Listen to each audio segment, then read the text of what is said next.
Rahim. The next topic is curvilinear coordinate system. Curvilinear coordinate system में हम दो पढ़ेंगे, एक स्फेरिकल कोऑर्डिनेट सिस्टम और एक सिलेंड्रिकल कोऑर्डिनेट सिस्टम। आज पहला टॉपिक है स्फेरिकल कोऑर्डिनेट सिस्टम। उससे पहले अगर किसी ने चैनल को सब्सक्राइब नहीं किया तो चैनल को सब्सक्राइब कर रहा है। इन कार्टेशियन कोऑर्डिनेट सिस्टम में हम यूज़ करते थे एक्स वाई जी, लेकिन अब हम स्फेरिकल पढ़ेंगे तो स्फेरिकल में हमारे पास आर, थीटा और फाई यूज़ करेंगे। अब आर को हम बोलते हैं रेडियल, थीटा को हम बोलते हैं पोलर एंगल और फाई को हम बोलते हैं एजीमुथल एंगल। अब ये रेडियल, पोलर एंगल और एजीमुथल एंगल क्या होते हैं, इनको इस फिगर से समझेंगे।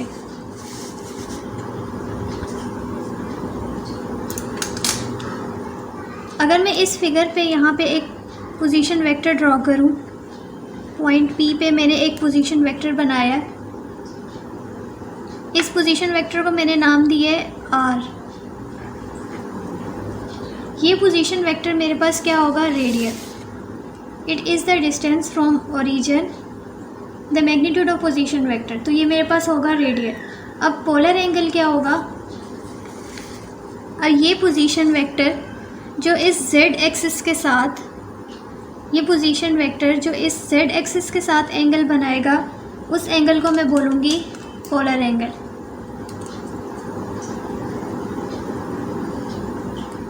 इनके दरमियान के एंगल को बोलेंगे polar angle theta. The angle which position vector make with positive z axis is called polar angle. अब एजीमुथल एंगल क्या है, अब अगर मैं इस P का यहाँ पे प्रोजेक्शन ड्रॉ करूँ तो वो प्रोजेक्शन कैसा होगा, पॉइंट P का मैंने प्रोजेक्शन बना लिया। अब ये प्रोजेक्शन इस Z एक्सिस के साथ, ये पॉजिटिव X एक्सिस है ना, इस पॉजिटिव X एक्सिस के साथ जो projection of position vector angle बनाएगा वो एंगल होगा फाई या एजीमुथल एंगल। ये चीज़ हो गई आर, थीटा, फाई। अब फाई की the angle which projection of position vector make with positive x axis is called azimuthal angle. अब इनके बाद इनकी रेंज कहाँ से कहाँ तक है। अगर मैं पोजीशन वेक्टर को इंक्रीज़ करूँ तो ये अपनी इसी डायरेक्शन में इंक्रीज़ करेगा। जो हमने डिस्प्लेसमेंट ऑफ पोजीशन वेक्टर पढ़े थे उसमें ये था कि अगर हम पोजीशन वेक्टर को इंक्रीज़ करें तो वो उसी डायरेक्शन में इंक्रीज़ करेगा। ये हो जाएगा आर यूनिट वेक्टर। और अगर मैं इस थीटा को इंक्रीज़ करूँगी तो ये भी इसी डायरेक्शन में इंक्रीज़ करेगा और ये मेरे पास हो जाएगा थीटा का यूनिट वेक्टर। और अगर मैं ये इंक्रीज़ करेगा, इंक्रीज़ करते हुए यहाँ तक आएगा, लेकिन इस जी एक्सिस को क्रॉस नहीं कर पाएगा। जब जी एक्सिस को क्रॉस नहीं करेगा यहाँ तक आने के बाद, फिर जब ये इधर आना होगा तो ये इस साइड से यहाँ आएगा, तो ये यहाँ से इधर आएगा और फिर इस साइड से यहाँ आएगा। मतलब कि ये माइनस जी एक्सिस को क्रॉस नहीं कर सकेगा, सिर्फ 180 का करेगा एंगल। तो इसकी रेंज मेरे पास क्या होगी,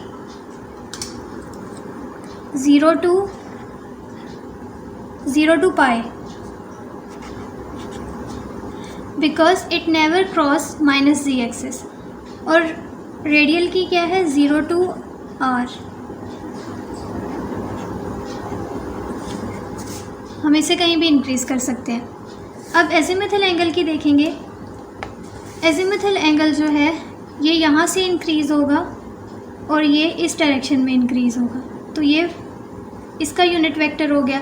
और ये इस तरह से पूरा इंक्रीज़ कर सकता है, पूरा इंक्रीज़ कर सकता है। ये जब ये पूरा इंक्रीज़ कर सकता है तो हम यहाँ लिखेंगे कि इसकी रेंज 0 to 2 पाई है, क्योंकि ये क्रॉस कर सकता है माइनस जी एक्सिस को भी। अब रिलेशन क्या है स्फेरिकल कोऑर्डिनेट्स का और कार्टेशियन कोऑर्डिनेट्स का, तो वो हमारे पास अगर हम x की वैल्यू निकालें तो वह x की वैल्यू इक्वल आएगी r sine theta cos phi, और y की वैल्यू आएगी r sine theta sine phi, और इसी तरह z की वैल्यू होगी r कोस थीटा।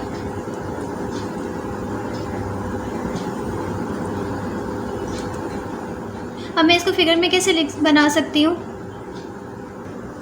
अब मैंने एक्स पे क्या लिया है, मैं वो चीज़ें लिख दूँगी कि मैंने लिया है r sine theta cos phi, y पे मैंने लिया है r sine theta sine phi, और जी पे मैंने लिए आर कोस थीटा। तो मैंने एक फ़िगर नहीं बनाई, मैंने अलग अलग करके फ़िगर्स बना दिए। यूनिट वेक्टर्स फाइंड आउट करने हैं हमें आर थीटा के और फाई के। सबसे पहले मैं फाइंड आउट करूँगी आर यूनिट वेक्टर।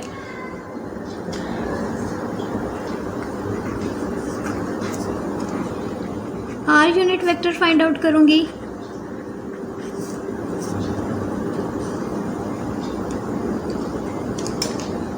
मेरे पास आर किसके इक्वल होता है,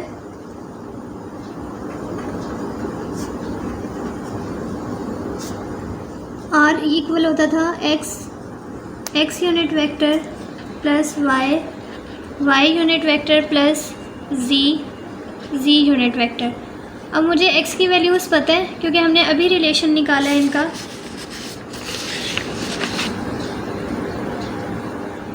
मेरे पास x की वैल्यू है r sine theta cos phi x component plus r sine theta sine phi y unit vector plus r cos theta z unit vector. r unit vector मेरे पास इक्वल होता है r और मैग्नीट्यूड ऑफ r। r क्या है, vector है ना, तो हम इसके ऊपर वेक्टर का साइन लगा देते हैं। मुझे यहाँ से magnitude of r find out करना है क्योंकि r की वैल्यू तो मुझे पता है। मैग्नीट्यूड ऑफ r क्या होगा,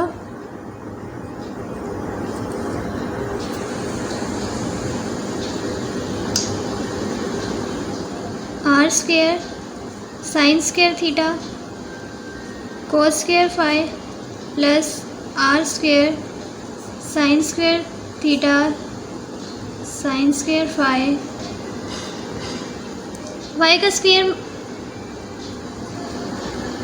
तो 1 नहीं हो जाएगा, आर कोस ऑफ थीटा।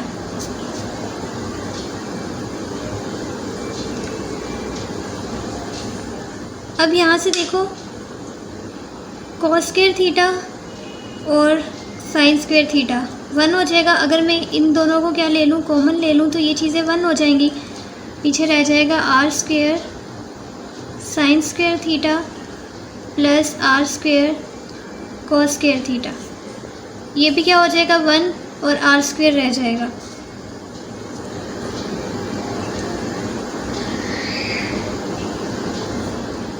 और जब मैं अंडर रूट लूँगी तो मेरे पास सिंपल आर आ जाएगा। अब मेरे पास आर की वैल्यू क्या है, r sine theta cos phi plus r sine theta sine phi plus r cos theta, और ये आर यहाँ से कॉमन लेंगे तो ये सारे आर कट जाएंगे और फिर सिंपल रह जाएगा r unit vector equals to sine theta cos of phi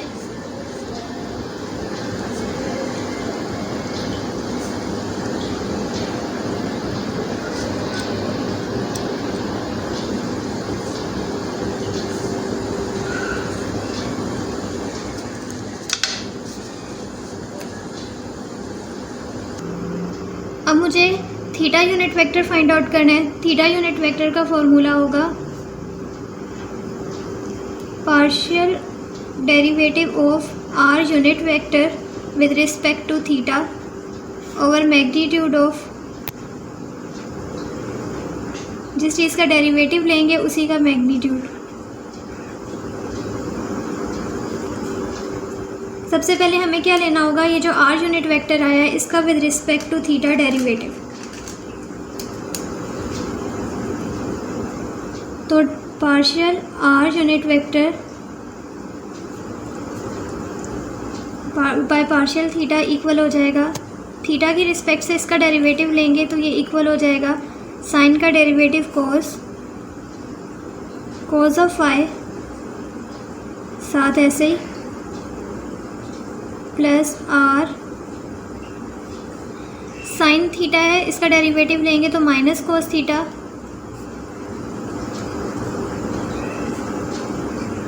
sign of phi plus sine का डेरिवेटिव प्लस कॉस, और यहाँ पे है हमारे पास कॉस का डेरिवेटिव लेना है तो कॉस का derivative minus r sine of theta c unit vector. अब इसका इस चीज़ का मैग्नीट्यूड ले लेंगे तो वो इक्वल हो जाएगा, सेकंड हमें मैग्नीट्यूड फाइंड आउट करना है,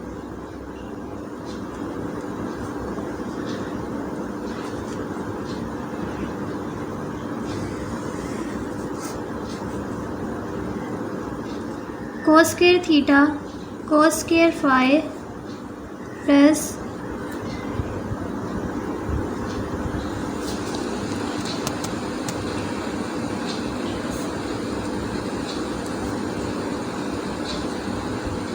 आर तो कैंसिल हो गया था, तो यहाँ ये मिस्टेक हो गई थी, आर नहीं आएगा क्योंकि वो तो कॉमन लेके हमने कैंसिल कर दिया था ना। Cos square theta sine square phi minus sine square phi theta. जब इस चीज़ का स्क्वायर लेंगे तो क्या हो जाएगा, पॉजिटिव, क्योंकि अंडर रूट के अंदर आ गया ना। Cos square phi sine square phi equal हो जाएगा 1 के, अगर मैं यहाँ से कोस स्क्वायर थीटा कॉमन लूँगी पीछे रह जाएगा कोस square theta plus sign square theta जो कि इक्वल होता है 1 के। तो मेरे पास मैग्नीट्यूड क्या आया, 1। अब जब मैं इसको इक्वेशन 1 में पुट करूँगी तो मेरे पास ये वाली वैल्यू आ जाएगी cos theta cos of phi plus cos of phi theta sine of phi minus sine of theta, और ये डिवाइडेड बाय 1। तो आंसर क्या आ जाएगा, यही।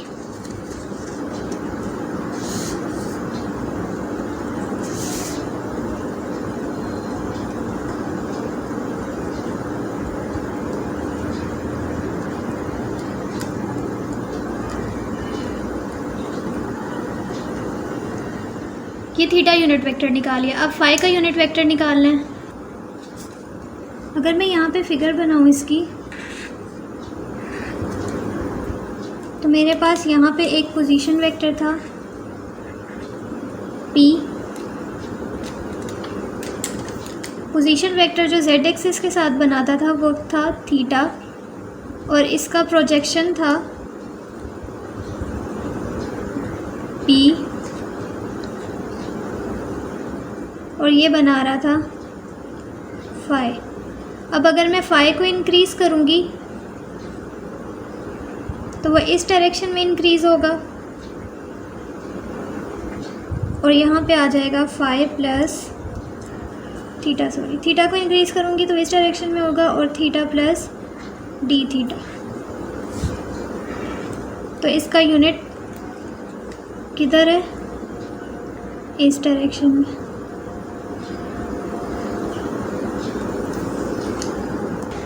थीटा यूनिट वेक्टर के लिए, फाई यूनिट वेक्टर के लिए मैंने आर का पार्शियल डेरिवेटिव ले लिया विद रिस्पेक्ट टू थीटा, तो मेरे पास ये आया, और मैंने उसका मैग्नीट्यूड लिया तो मेरे पास साइन थीटा आ गया। अब मेरे पास क्या फॉर्मूला था,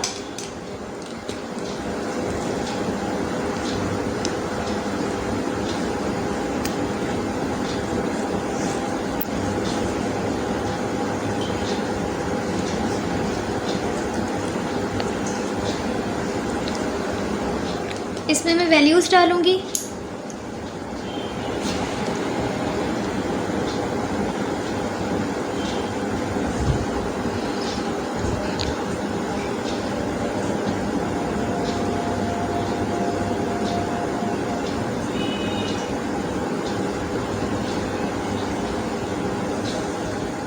डिवाइडेड बाई मैग्नीट्यूड की वैल्यू आई है साइन थीटा।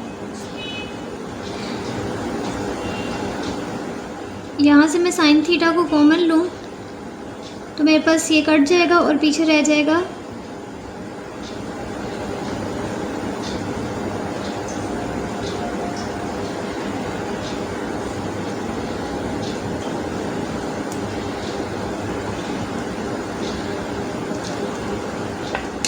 मैंने तीनों के यूनिट वेक्टर्स फाइंड आउट कर लिए। अब मैं इनको मैट्रिक्स फॉर्म में लिखूंगी।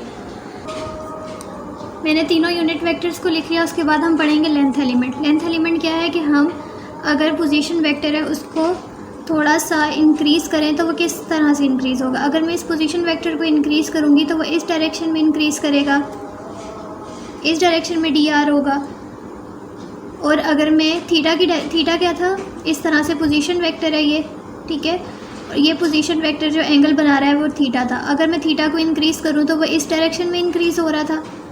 तो जब थीटा इंक्रीज़ करेगा तो उसके साथ क्या आ जाएगा r d थीटा। और जब यहाँ पे मेरे पास क्या था फाई कैसे इंक्रीज़ करेगा, फाई इस डायरेक्शन में इंक्रीज़ करता है। यहाँ पे मेरे पास थीटा है, ये पोजीशन वेक्टर है। फाई जब इंक्रीज़ करेगा तो फाई के साथ आएगा r sine theta, sine theta और d थीटा। मैं इसको कैसे लिखूँगी, dl is equals to dl r plus dl theta plus dl phi.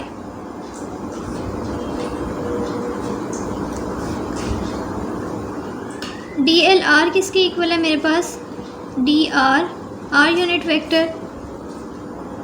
इसी तरह मेरे पास dl थीटा किसके इक्वल है, थीटा मेरे पास इक्वल है r d थीटा और थीटा यूनिट वेक्टर। इसी तरह मेरे पास dl फाई किसके इक्वल है, r sine theta d theta और फाई यूनिट वेक्टर। मैं इनकी वैल्यूज़ को यहाँ पे डालूँगी और dl इक्वल हो जाएगा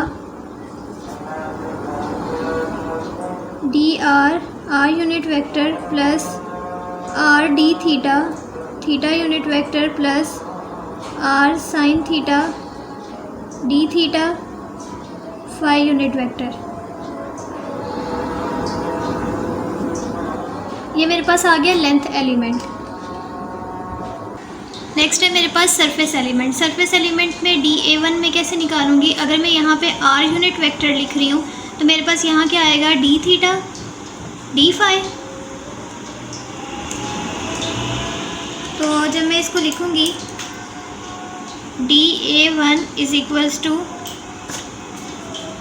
d थीटा की क्या वैल्यू है, r d theta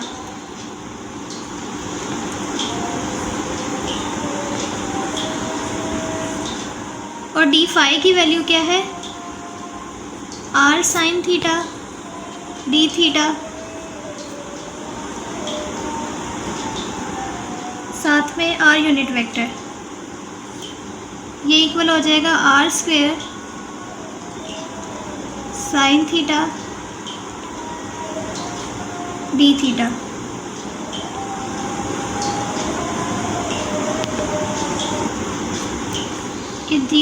d theta नहीं डी फाई, फाई वाले के साथ हमारे पास डी थीटा नहीं आएगा, डी फाई आएगा।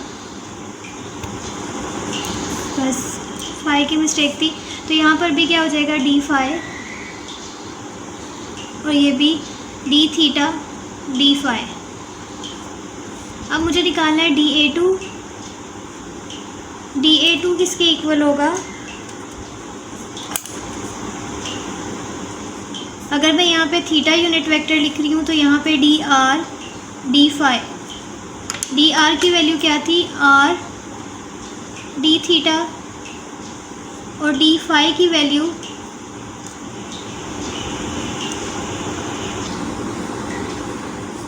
डी थीटा की वैल्यू क्या है, r sine theta d phi की वैल्यू। और यहाँ पे जो मेरे पास डी आर है, डी आर की वैल्यू है d r r unit vector.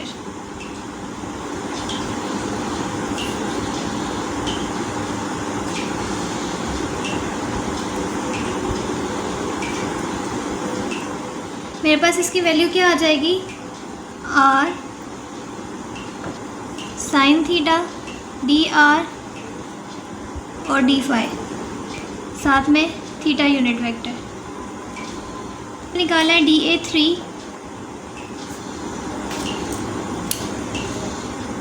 DA3 equal होगा, अगर यहाँ पे फाई यूनिट वेक्टर है तो डी आर और डी थीटा। डी आर की वैल्यू थी आर डी आर और डी थीटा की वैल्यू थी आर डी थीटा। तो ये इक्वल हो जाएगा आर डी थीटा और साथ में फाई यूनिट वेक्टर। नेक्स्ट है हमारे पास volume element. Volume element Cartesian में d tau equal to d x d y d z होता था, अगर हम स्फेरिकल में लिखेंगे तो d r d theta d phi हो जाएगा। डी आर की वैल्यू डी आर ही थी, डी थीटा की आर डी थीटा और डी फाई की r sine theta d phi. ये जो वैल्यूज़ थी वो डाल दी। डी आर की वैल्यू क्या थी, डी आर डी थीटा की आर डी आर और इसकी r sine theta d phi. इनकी वैल्यूज़ डालेंगे तो मेरे पास डी टाउ की वैल्यू आ गई। नेक्स्ट हमारे पास इससे रिलेटेड एक एग्जांपल है कि find the volume of the sphere of radius r. अब वॉल्यूम हम कैसे फाइंड आउट करते हैं, volume is equals to t d tau, और डी टाउ की वैल्यू मेरे पास है, डी टाउ की वैल्यू है r square sine theta d r d theta d phi. ये सारी आप वैल्यूज़ डालोगे इस तरह से हो जाएगा। अब जब वॉल्यूम आ गया तो 3 इंटीग्रल लग जाएंगे।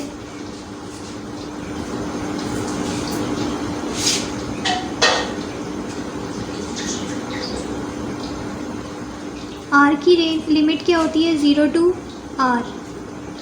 Are square d are.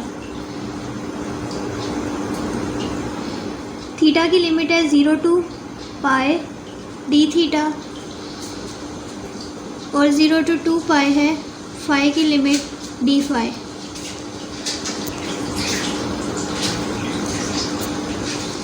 इस पे इंटीग्रेशन होगी तो आर क्यूब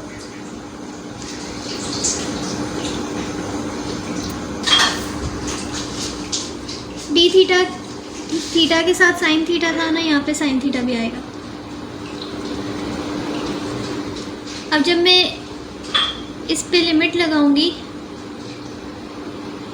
तो इसकी वैल्यू आ जाएगी 2 पाई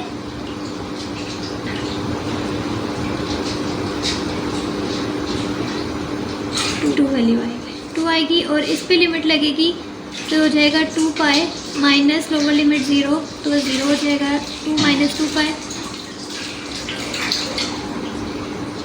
2 2 ज़ार 4, 4/3